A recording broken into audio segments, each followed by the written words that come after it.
Every 2 seconds, 10 babies are born, pushing the global population to 7 billion.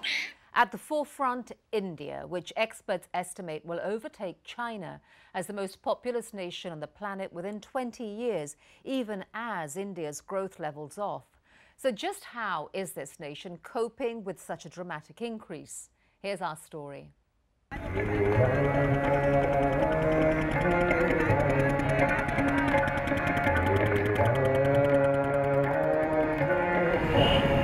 India.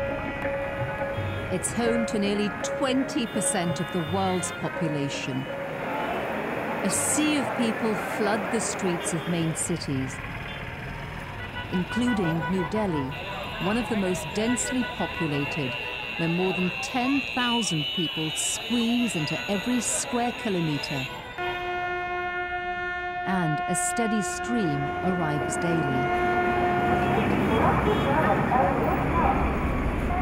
Among them, 24-year-old Ranjit Kumar Singh, a former farmer who left everything behind to come here, desperate to make a better life for his children. In the village, we don't have many schools and they can't get a full education. Ranjit is just one of more than 300 million people who have migrated from India's rural areas to major cities, hoping to reap the rewards of India's current economic boom. I came to Delhi so that I can earn some money and give my kids new opportunities. But this kind of migration, together with an explosive population growth of an average of 18 million people each year, is beginning to weigh heavily on India's already stretched state resources. All this has left many here wondering just how can the country deal with its drastically growing needs? The basic objective is to review the past, assess the present, and plan for the future. Registrar General and Census Commissioner of India, Dr. C. Chandramouli, says that one of the keys to ensuring the mounting needs of its some 1.2 billion citizens is getting an accurate accounting of the people in the first place. And so, a census, the largest in the world, is taken every decade, making sure to include those like Ranjit who've relocated. We present a complete picture of the socio, cultural, economic, and demographic profile on the basis of which the country's planning is based. The data is critical, he says, in order to make sure India's government can improve infrastructure and appropriately allocate and increase health and social service budgets to eventually provide basic services for all of its people. And Ranjit is counting on that planning as he quickly realized that life in the city proved more difficult than he ever imagined. First month I felt very sad. I didn't know anyone. I was all by myself. I slept alone. With little schooling, finding a decent paying job in the city was a challenge. Ranjit eventually found work as a security guard at a construction site. But the pay was minimal and there was no insurance. Delhi is very costly. I'm not that educated, so I can't get a job for 15,000 or 20,000 rupees per month.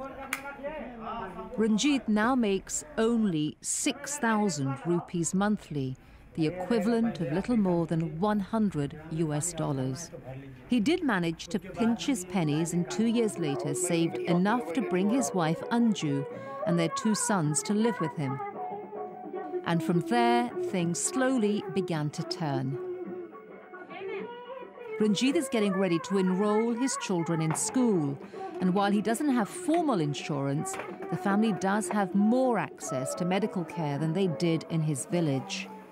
But they have decided to delay having any more children, an expense that would be too hard to bear right now.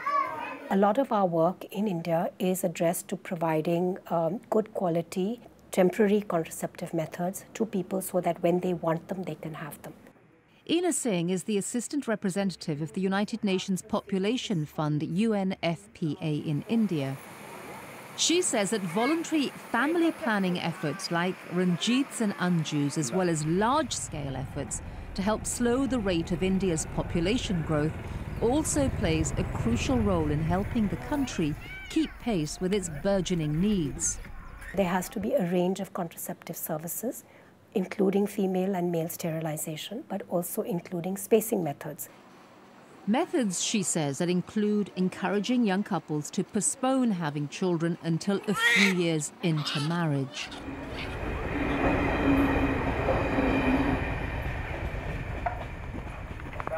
As for Ranjit, he still believes that despite the difficulties adjusting, moving to the city was the right decision. Something made all the more clear when he journeyed back to his hometown and found himself encouraging his own relatives to migrate. गांव से सारे लोग को यहाँ एक-एक करके बुला रहे हैं तो सारे लोग का भाषा सुधरेगा उसका बाल बच्चों को आगे रास्ता दूसरा बदलेगा. His brother Ranashish was listening to him, it seems. He quickly decided to visit Delhi to get a taste of city life.